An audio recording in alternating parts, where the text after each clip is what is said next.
നമുക്ക് ഈ വീടെങ്കിലും കറക്റ്റ് വാടകയൊക്കെ കൊടുത്ത് ഒരു ബുദ്ധിമുട്ടില്ലാണ്ട് നോക്കണം. ബാക്കിയുള്ള കടങ്ങള് കുറച്ച് മുടങ്ങിയാലും കുഴപ്പമില്ല. എനിക്ക് വയ്യ ചിത്തോട്ടെ ഇങ്ങനെ കൂടും കൊടുക്കെ എടുത്തോടാൻ. ഞാൻ എന്തായാലും ഒരു കാര്യം തീരുമാനിച്ചു.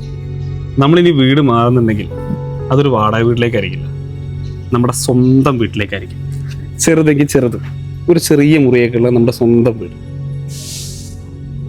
എടാ വീട് കൊള്ളാലോ, അത്യാവശ്യം സൗകര്യമൊക്കെ ഉണ്ടല്ലോ. എടാ പിന്നെ അന്നത്തെ കാര്യം മനസ്സിൽ വെക്കരുത് കേട്ടോ. അവള് ഒരു പ്രത്യേക ടൈപ്പാ. അതൊന്നും കുഴപ്പമില്ലടാ.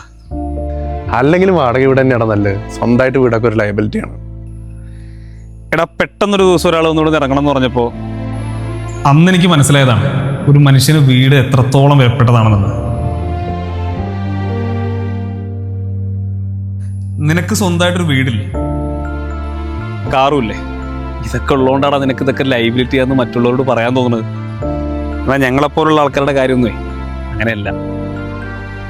വെറുതെ അന്ന് എന്നെ കൊണ്ട് ചുമ്മാ ഇത് അന്നേ അങ്ങ് തന്നാ പോരായിരുന്നോ? ഈ കണ്ട പ്രശ്നം വല്ലതും ഉണ്ടാവുക.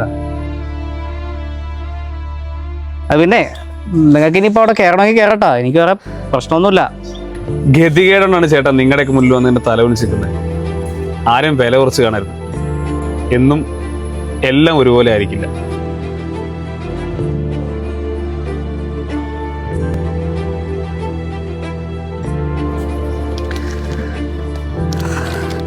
ഇതാണോ നമ്മുടെ പുതിയ വീട്? മോളെ ഈ കളേഴ്സ് ഒക്കെ എടുത്തു വെക്കണം. അച്ഛൻ നമുക്ക് വേണ്ടിയിട്ട് ഒരു പുതിയ വീട് വെക്കും.